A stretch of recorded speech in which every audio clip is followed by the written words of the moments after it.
Interesting question. See, I think if you look back at the time when we were in GCC 1.0, did we think 3.0 was possible? I don't think anybody was thinking.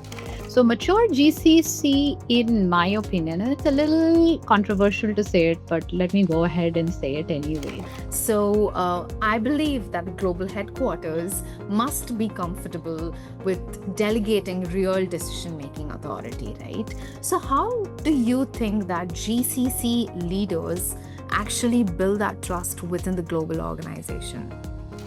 But in a very recent conversation, I was talking to a GCC leader who has said, look, this new rule in Bangalore about menstrual leave, but I have people sitting in other parts of India also. How do I deal with this? And then, HQ is thinking that it's getting more complicated. Your country doesn't even have one rule for the entire country. So you're asking me to create policies which are different by state and stuff. And that's making me look a little unviable commercially. My advice was stay compliant. The decisions for them to sort of take it, because every new policy comes with a cost. So, from your perspective, Shaista, where are GCCs today on the AI maturity systems, and where should they realistically aim to be?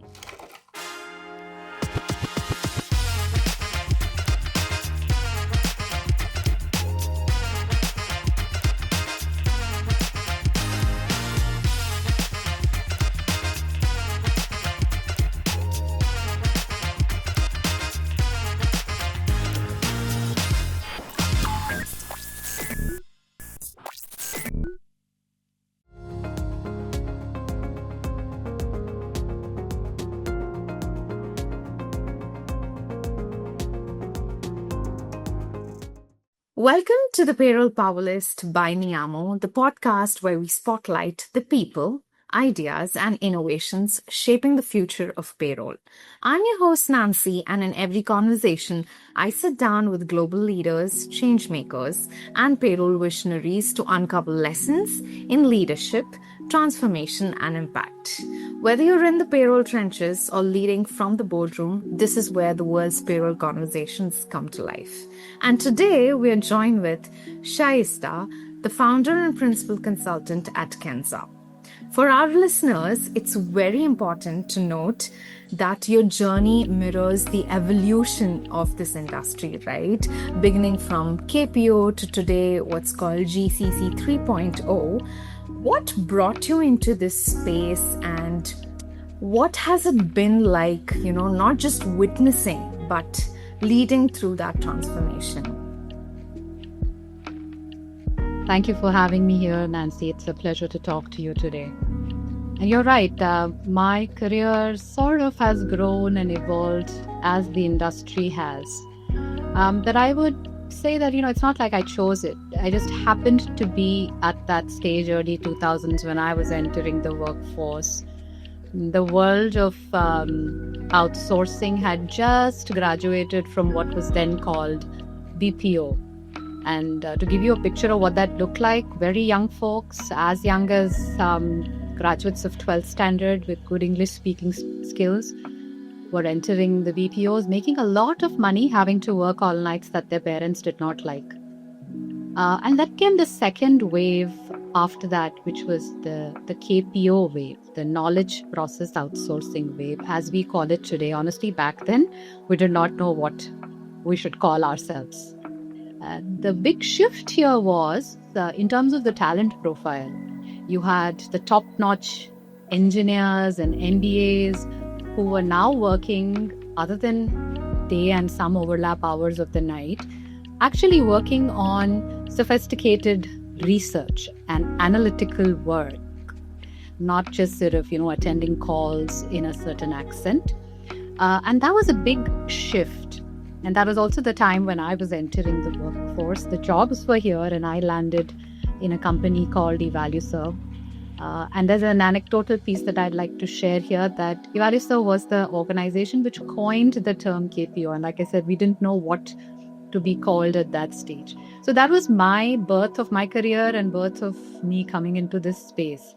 And since then, one has seen this space really, really grow and transform in the way it has been witnessed by the rest of the world. So surely enough, we continue to sort of ride the cost arbitrage. That's not really gone away. No matter what we say, it is still one of the foundational decisions when an organization is looking to outsource, which was perhaps, let's say, GCC 1.0. And that phase of GCC 1.0 was about purely cost arbitrage, where wages were low, you had 24/7 coverage, processes were very standardized, and the structures looked deeply hierarchical. Narrow spans, many layers, tight controls, decisions would flow directly from the HQ downward. And from a talent standpoint, it was, just go ahead and hire as many. Train them on very specific guidelines. They are supposed to act within the confines of those guidelines. And then if attrition hits, then you replace them. But as we graduated to the GCC 2.0, the shift was from just mere scale and coverage to actually capabilities. When I say capabilities, you're looking at more complex, let's say, product engineering or complex finance or technology deliveries.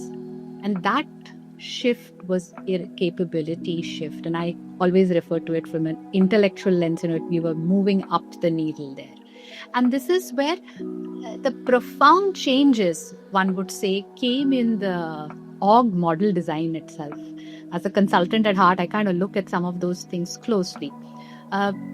We looked at the shift from HQ downward instruction to a model which gave birth to what we call the centers of excellence or the shared services, where there was a lot more ownership of the outcomes and deliverables. And that was a fundamental architectural change if you look at it from a perspective of organization design. And then if I look at where we are today, which is GCC 3.0, this is hugely different from where we started in GCC 1.0. Because now you're talking about not just scale, not just cost arbitrage, not just capability and shared services. You're talking about, the strategic co-creation. And that's when you've now become the integrated innovation hub for your HQ, for your organization, and not just an extension of the HQ. And that's a big shift, in my opinion, right? If you're looking at doing an organization-wide, an enterprise-wide digital transformation, the hub of that sits out of GCC 3.0 in India. And there is a lot more around P&L accountability, which was not there previously, or product ownership. You're building relevant products that are applicable across the enterprise. Frankly, if you see the evolution, and since I've had the good fortune of sort of seeing this in my career span over the last 2 decades plus, I have seen this profound shift happen. We are now knocking the doors of what is being called as 4.0 GCC, which I believe we are going to be like the second HQ of the enterprise. But I am still watching that space to see how that lands. But I think on the GCC 3.0, I think organizations have established themselves on merit, and this is here to stay. So that's my journey. That is what I have seen. And like I was saying, that observing this evolution, I have it's hard to not see that it all hinges on the talent type and the talent mix. What's made this change happen is really hinging around talent. Cost and other things come secondary. So I'm sure we're going to talk a lot more about that, but that's a little bit of, the evolution journey that one has seen and observed. Yeah, rightly said, Shaista. When you brought the 4.0 wave of GCC, I had this question in my mind like, do you really see that in implementation or in developmental phase right now? Because you said 3.0 is here to stay. So, do you have any thoughts on the wave 4.0? Interesting question. See, I think if you look back at the time when we were in GCC 1.0, did we think 3.0 was possible? I don't think anybody was thinking. It was still a far-fetched dream. People thought we were just going to keep scaling up BPOs and KPOs till everybody in this country got employed because we all speak English. But that got proven otherwise as we grew. So if you ask me, is it possible? Why not? But there are certain fundamental challenges, there are certain fundamental requirements that will essentially take us there. The model is not all hunky-dory. Even with all its evolution and with all the impact that we are creating, there are still some impediments, and there is a journey to be traversed here. We are not exactly there. The part which I'm trying to understand myself is exactly what do we mean when we say the second headquarter. In concept, headquarters should be one head. So is it an extension? Is it like a 3.1, 3.2, or is 4.0 really a different thing? So from an operating model perspective, from an org design perspective, from an impact to organization and shareholder perspective, that is something really to be unraveled as we go forward. It's a possibility, and I'm quite confident as member of this community. What it would look like is still to be seen. Perfect. That's a very intuitive way to actually put that, Shaista. Thank you for that. Moving on, like many organizations, right, till date, still struggle to distinguish between an advanced shared service model and what we would also call a true GCC, right? In your view, what are the defining characteristics of a mature GCC core today, as of today? Yeah. Honestly, I'll say we are looking at a very narrow view if we make a comparison only with shared services. Shared services have existed for a long time. It's not a concept that is new to us. And if you really ask me what a shared service is, it's just that consolidation of repeatable processes into one center, and this is essentially building economies of scale of sorts. So that may not be the right comparison, honestly, in my opinion, if I look at what a leading GCC or what a mature GCC would entail. I think you'll have to sort of broaden the spectrum of the mature GCC. So mature GCC, in my opinion, and it's a little controversial to say it, but let me go ahead and say it anyways. You see, you are at a stage, and the world is at a stage, where we have the distinct advantage to capitalize on the intellectual superiority of the talent in India, right? But the mindset that we still operate with is that the headquarter gives us the instructions and we do a fantastic job of execution. I think the shift needs to happen in that mindset. I think the shift needs to happen in defining the problem and not just saying, I'll solve the problem. We are able to solve it, but which is the right problem to solve is what a true mature GCC would do. And then that has many layers, right? It has a operating model layer, it has a talent layer, it has a leadership capability layer. So a true mature GCC, in my opinion, goes after the real problem that needs to be solved for, then goes ahead and solves it in the most viable fashion. Not always just, economically viable, but it should meet the other requirements of viability from a business lens as well. And once you're able to do that, you become valuable for the parent organization, and you are able to show that this investment is taking the organization forward and not just sidewards. It's not just a sideward growth, but it's also an horizontal growth plus a vertical growth is what I would say. So that's probably the difference between what a mature GCC would do versus maybe a not so mature or a struggling GCC would do, in my opinion.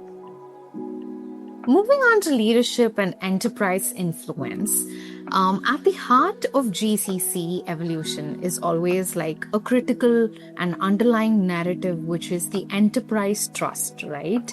So I believe that global headquarters must be comfortable with delegating real decision-making authority, right? So how do you think that GCC leaders actually build that trust within the global organization?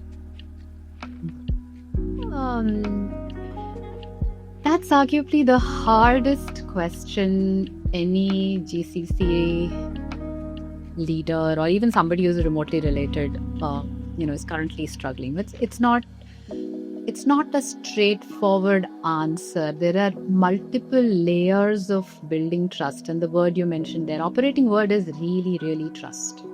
Mm-hmm. See, I think trust comes through a lot of different factors. So if you ask me, the first would be, and that's not just for GCC, but for anything that, if you're doing this podcast, you're probably the best person in your organization to do it. You really know how to engage your audience. You ask the right questions. You find the right speakers. You put it out in a way that lands the right messages. So the first thing I would say from a leadership, GCC, and effectiveness perspective today is really being really good at what you do. And that, like I said, is applicable irrespective.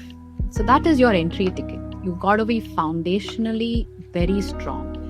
Operational excellence is a non-negotiable.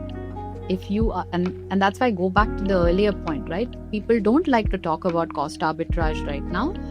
But in a very recent conversation, I was talking to a GCC leader who had said, look, this new rule in Bangalore about menstrual leave, but I have people sitting in other parts of India also. How do I deal with this? And then, HQ is thinking that it's getting more complicated. Your country doesn't even have one rule for the entire country. So you're asking me to create policies which are different by state and stuff. And that's making me look a little unviable commercially. So you've got to have an eye on how you're going to get your operations right across all the dynamism that is there in our country. And that is foundational. There is no escaping that. The second part to that, once you've got your foundation in place, is really on the operating model. Like, how do you derive highest value today from the operating model that you are in? And depending on how mature or how long you've been in the journey, the operating model, you may still be somewhere between GCC 1.0 and 2.0, while the rest of the world is in 3.0, moving towards 4.0. So getting that right is the second part, right? At an enterprise wide, am I an extension of some of the teams sitting out of HQ? Or am I, truly a center of excellence that's delivering value for the entire organization? Or am I the one leading the thinking, right? So it depends, and their operating model will be defined basis that problem that you're solving. Then comes the element of actually building trust, and trust itself will be, built over a period of time and over a series of experiences that you have. So with the top management, your trust is built on how well you are able to define the problem at an enterprise level, how well you are able to build a solution for it, how quickly and operationally effectively and efficiently are you able to run your GCC. At middle management levels, which is an interesting place of discussion, we should probably talk about it sometime. is how you build trust that, look, for every one role that you are losing here, I'm creating 10 in the GCC in India, doesn't mean that you become less valuable. And what is the value those 10 roles are creating for you, right? So that middle management, the journey is very different.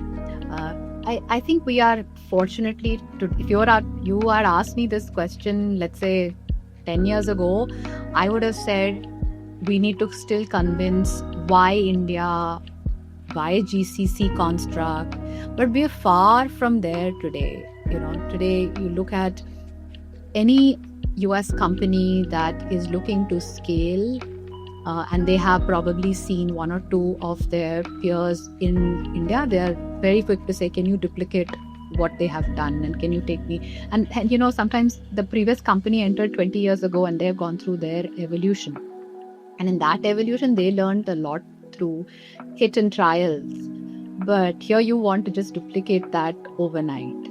So it is an imperative that we have now achieved, that we don't need to convince anybody why GCC and why India. But what we now need to build confidence in is what can we deliver out of India. I think that's an important part, and some of the the leaders who are sponsors of GCC in India, and at one stage I was asking a bunch of them, what's your one disappointment, if you may, from the GCC leadership in India? They would often cite that, look, there is so much promise in India and this whole construct and this whole model, but the point that disappoints us is that there is no innovative and novel problem statement definition coming. There's great execution once the problem is defined. So there's still a lot of upward delegation on define the problem and I will execute, versus I will define it, I will tell you what the GCC can do. So that is the trust that needs to be built.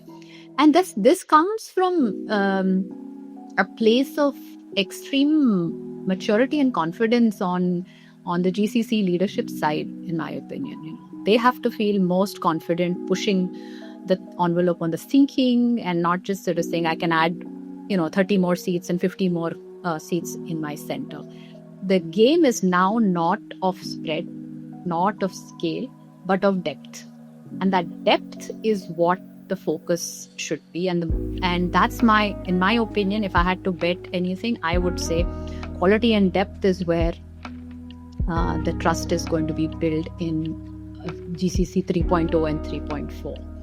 So that's what I would say from a trust perspective. I hope I was able to answer your question. Yes, indeed, Shaista. That was a very in-depth, very in-depth answer. My next question was, what are your 2 cents on the leadership mindset? But I think you answered that as well. Quickly moving on now, I guess we covered more on the enterprise trust, on the operating model. Now let's move on to enterprise influence, right? As GCCs mature, their role also expands beyond delivery, and which goes and flows into the influence part. So where do you see GCC leaders adding more strategic value today? It could be I'm guessing somewhere in data, in governance, innovation, or even the operating model design that you've told. But is there any other layers that leaders can do today? Yeah, I think all of those are, like I said, foundational now. You've got to get those things right to establish what my GCC is here to deliver. So governance and operating model, structure, spans and layers, they're all part of defining what is the value that this GCC is going to deliver. I think trust continues to be a major lens that one has to apply. And given everything that's happening in the world, we are not immune to the geopolitics and the challenges of the geopolitics that are coming in. So you've got to continue to push the thinking on value extraction. Cost is one driver of that value extraction, but taking the organization forward is more important than just the cost part of it. Because when you go through the evolution of an organization, sometimes you make heavy investments, keeping the future in mind, and it's not always about cutting costs or cutting corners. So I would say continuing to push from the perspective of mindset shift on both sides. You're shifting the mindset in the parent organization towards giving more autonomy and authority here to take decisions. But at the same time, you're also working with your own teams to encourage them to be more courageous, be more enterprising, shaping the conversation and not just sort of responding to what's been sort of put on the table. If you ask me, operating model and governance model today are merely scaffoldings. They're just support, for the GCC. If you look at it as a building, as a metaphor of building, that those are the scaffoldings. But decision rights is still something which hurts a lot of GCC leadership, because they continue to be HQ focused. Where there is delegated decision making or there is joint decision making, those GCCs are performing better than where it isn't. And the people who work there also find that more empowering and have better careers, more contribution to the organization. Just out of curiosity, Shaista, as you told, you had a conversation with one of your colleague, a GCC leader about, the changes in Bangalore about the menstrual leave. So was there any decision made? Would you like to share about that? My mind was just trying to think, trying to put the pieces. So as a consultant, I would obviously advise that stay compliant, because compliance comes at, the first step of outsourcing any work, right? So I would never advise any of my clients to sort of say, don't be compliant. Though, in India, unfortunately, sometimes the law is loosely worded. The penalties are not even that high that deter people from non-compliance. So my answer is, stay compliant. It is complicated. It's not easy because different states have different rules, and you have to keep juggling between those, and yet internally giving the same value proposition to all your employees. I mean, it's unfair, right? One state is asking you to almost increase sick leave by 50% for one section of your population of workforce, while the other states are not saying, and they're saying, okay, if you want to just out of your own goodwill do it. But it just puts organizations in a fix from between where we should stay compliant, where we should lead the market, or where we should just wait and watch. So my advice was stay compliant. The decisions for them to sort of take it, because every new policy comes with a cost. Oftentimes, people who are framing these policies are not thinking about the costs that are involved. I recall the time when even before the maternity break was earlier 3 months and then moved to 6 months. Even before it became a law, we had already introduced that in the company I was working for. But when it came in, it also had other riders of, when women return, there has to be a creche, and the offices are in the most expensive buildings, where every square foot of space is quite expensive. So whoever wrote the policy did not keep in mind that to build a daycare in that vicinity is going to cost a hell of a lot. And I remember the time, a lot of senior male colleagues would come and say, now this 6 months they're gone, and how are we going to deal? Are you going to give us a replacement for those 6 months and whatnot? So I think sometimes policies are given to us with a good intent, but they're probably not really thought through to the execution of it, which does put a lot of pressure, specifically if you're answerable to decision makers who probably don't understand this variety. I mean, they still say, 45 days of maternity leave versus 6 months. That itself seems quite a stark difference and to justify. Though that's the right thing to do. But at the same time, when you look at the paternity side of it, the best of best, you're, giving 2 weeks at the most. So that's what majority of the organizations are giving. A few here and there are leading and saying, we are going to give you a couple of months and so on, but few and far between. So it's complicated, is what I'd say. It's part of doing business, so you cannot escape it. You just have to build resilience to deal with not just the variety that comes if you're a multi-city operations in India, but just from a perspective of even internally, how do you message that? It's complicated. You have to build that muscle over a period of time. Well, let's talk about AI, the internet's most loved word, and it still continues to be. So AI is clearly reshaping, right, how global enterprises operate. But in many cases, organizations are still only scratching the surface of its potential, is what I believe. So from your perspective, Shaista, where are GCCs today on the AI maturity systems, and where should they realistically aim to be?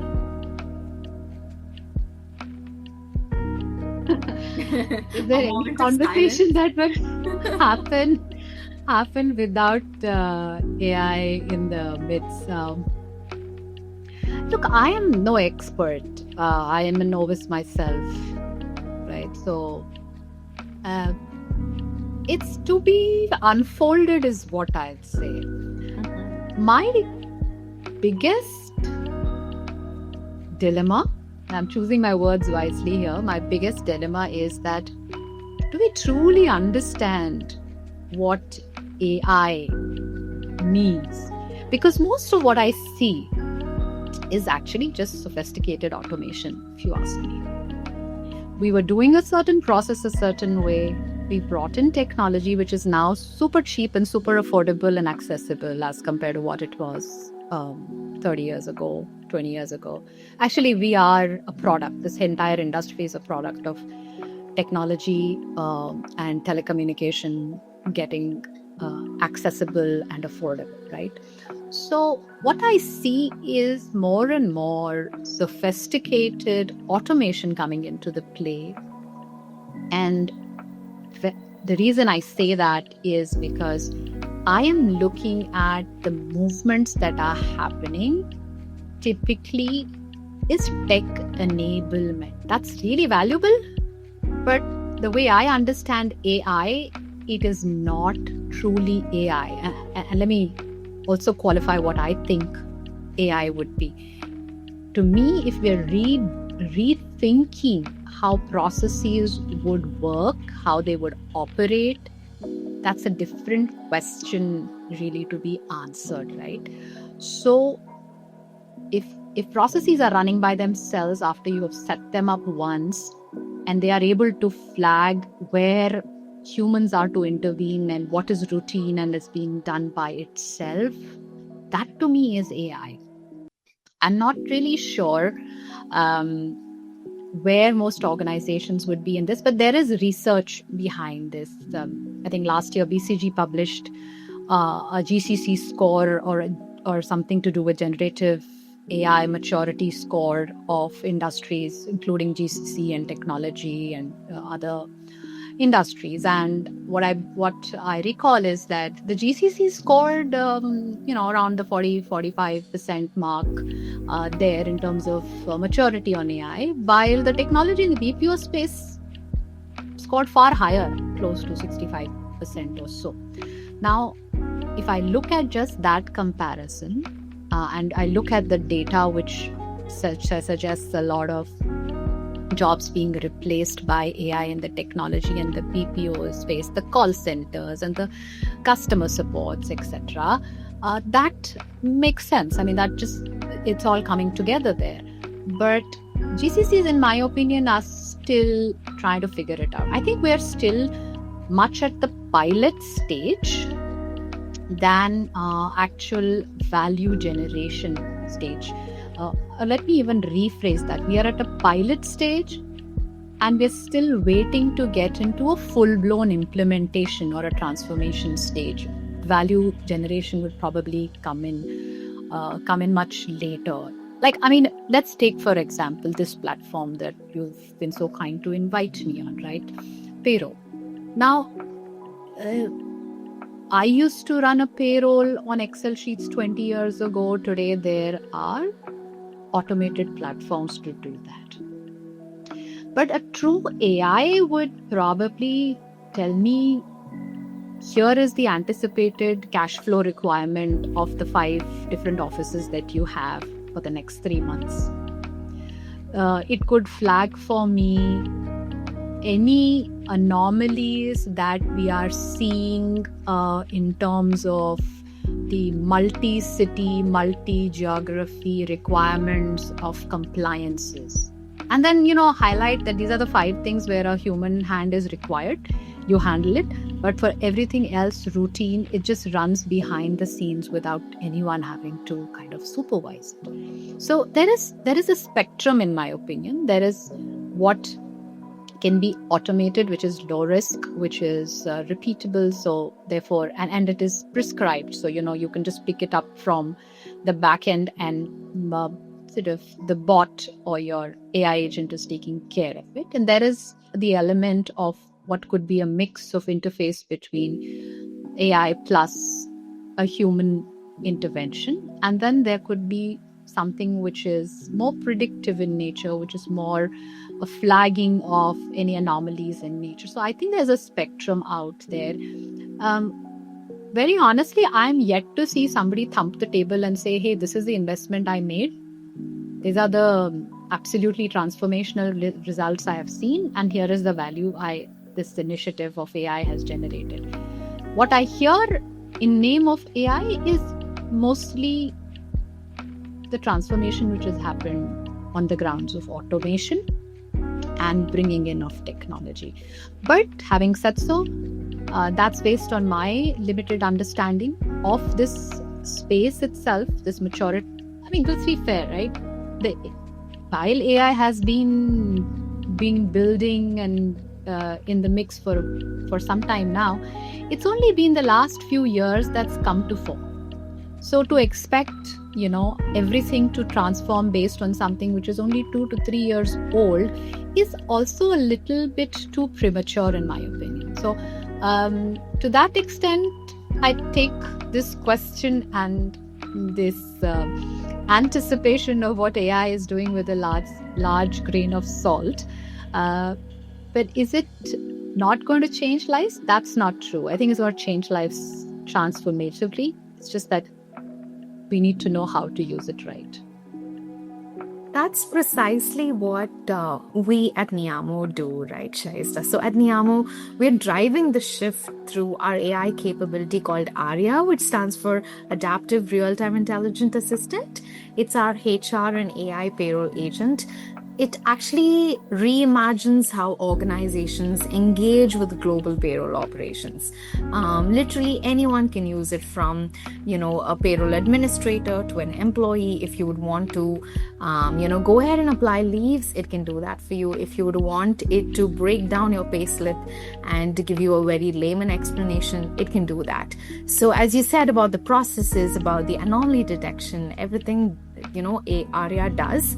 Right now it's actually live. So I'm really intrigued of what you just told right now, right? So a lot of this AI conversation still revolves around experimentation, okay, to be honest. But in practical terms, where do you see AI creating the most meaningful shift inside the GCCs today?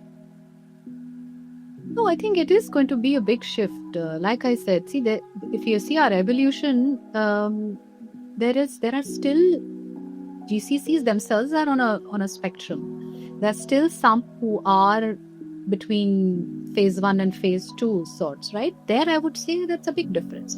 Anything that is standardized, anything that's repeatable, can immediately be moved to AI. That, I think, is it's a absolutely no-brainer. I feel India has a bigger advantage. I keep going back to the point of intellectual superiority that we have.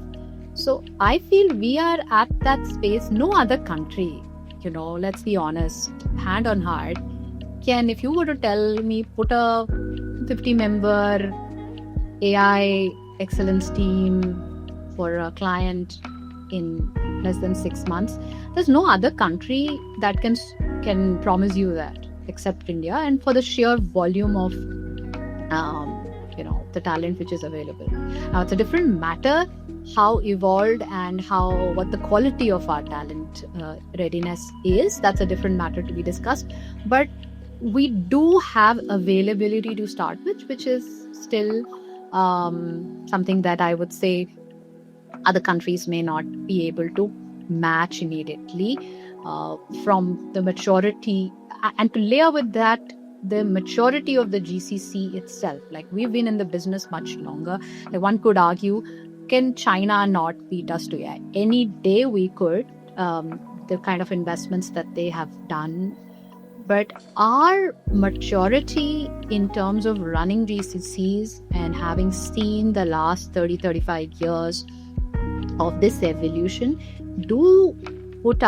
that experience does put us at a point of advantage as against a place or a country that has pure, simple AI sort of talent by itself, because it's also about doing business in that particular model. So I am of the opinion that yes, anything routine, repeatable, anything that stood in GCC 2.1, 2.0 definitely has a space to immediately move to AI. And I think that's not something unique that I'm saying. I think everybody's been talking about it.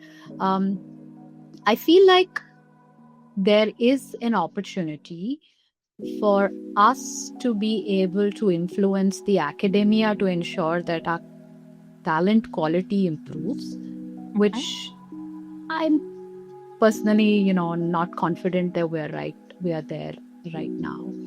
And then look at the higher order problem solving, which is what I believe GCC 4.0 is going to be all about. Shaista, if I were to ask you, if today, a GCC leader is trying to adopt AI, what and where should their focus first be in? Is it like, in case if they would want to have a real impact, or like, rather than go to an isolated pilot phase, as you've told, what do you think, like, what's your 2 cents about it? Like, what would your advice be for them? I'm no expert to give advice, but I think if you look at it from a beneficiary's perspective, the whole model, or from a GCC point of view, I would say that the first use case is compliance and governance. Makes sense. Yeah. There's nothing more important and nothing more foundational than compliance and governance. And that's a ready sort of use case for you to employ AI in, if you had to. So that's one. The second, which maybe is coming from a place, because I always wear the HR hat along with wearing a consultant's hat, is learning. The way we are absorbing learning now is very, very different from how it has been in the last decade. It's transformed completely. So if you ask me what is the second use case, is AI-led learning. And when I say AI-led, it's not the AI curriculum that I'm talking about, but understanding the needs of your learner and then providing them. And we are all, if you think about it, absorbing that on a daily basis, your Instagram, all your feeds on your YouTube, all the ads that are hit, that's the algorithm is doing it. What stops us from using the same thing or the same algorithm to push learning in our organizations, in our GCC? So that becomes the second easy use case after compliance and governance that one would look at. And then there are others, knowledge management is another area where AI could immediately sort of play an important role as far as I see that. And I'm still talking from a people perspective, still talking from the HR perspective, and from the business side, there would be other avenues as well. But yeah, those will be some of the ones that got top of mind as I look at it. Rightly said.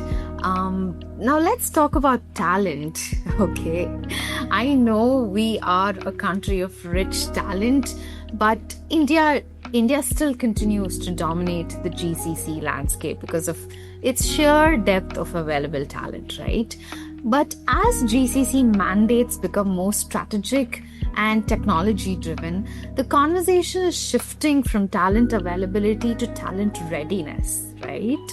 So from your perspective, how real is this shift? It's not just real. If you ask me, we are slightly behind on this aspect. We've been so focused on bringing and scaling GCCs. I mean, roughly 2,000 odd GCCs in the country, almost 30-40 a month coming up. You throw a stone and it lands on somebody who was working in the GCC space right now. So it is one of the fastest growing. It's employing a large set of workforce. But I can, with a lot of confidence, tell you that GCC leadership is absolutely concerned about the quality. It's not, like I said, it's not about scale now, right? It's about depth and quality. So it is most certainly something that keeps GCC leaders awake at night, that how do I, beyond the scale, because that's already taken. We have the largest number of engineering colleges and business schools to produce that. But the quality of the talent is something which most of us are continuing to be sort of thinking about. And I think my perspective is that one way of looking at this is to sort of move away from the traditional engineering or let's say, the formal education of +2, +3, +4, that sort of arrangement, to how can we make talent more ready for what we are doing, right? And that through upskilling, that through reskilling, that through acquisition of skills that are relevant today. So moving more from a role-based hiring to a skill-based hiring and deployment. That's something that I feel could be a game changer. There is a huge opportunity, and I can't emphasize enough on it, for the academia to really, really up the game. They're not yet, even with all the academia industry collabs, they're still not there as far as talent readiness is concerned. So if you look at the model itself, the highest intake happens at the junior most level. You groom them, you train them in the ways, you're actually training them once they are hired. They're not, you don't necessarily get ready talent in. And then the system sort of, allows the best to the fittest to stay. And then those who are not able to deal with it or are not able to acquire the skills required, they become irrelevant also. So huge problem, huge opportunity at the same time, but a real problem for India, and a big concern if we want to sustain this growth that we are talking about, because they're already driving this vehicle in the fifth gear, and if our components are not ready to take us at that speed, it's going to be a problem. Rightly said. Historically, GCCs were built around scale and, let's say, process excellence, right? But the next generation seems to require leaders who can operate across technology, data, and enterprise strategy. So what does a future-ready GCC leadership looks like in your view? Intellectual confidence. That's all I'd say. And I'm not saying arrogance. I'm saying intellectual confidence. And whatever I said before this actually can be subsumed, right? Like we have a challenge of talent quality, but at the same time, we have the talent. So if anybody can fix it, it's us, right? So I would say you got to have the intellectual confidence to define the problem, to shape what the organization needs at an enterprise level, and ensure that while you are looking forward, you're not missing out on your foundational aspects.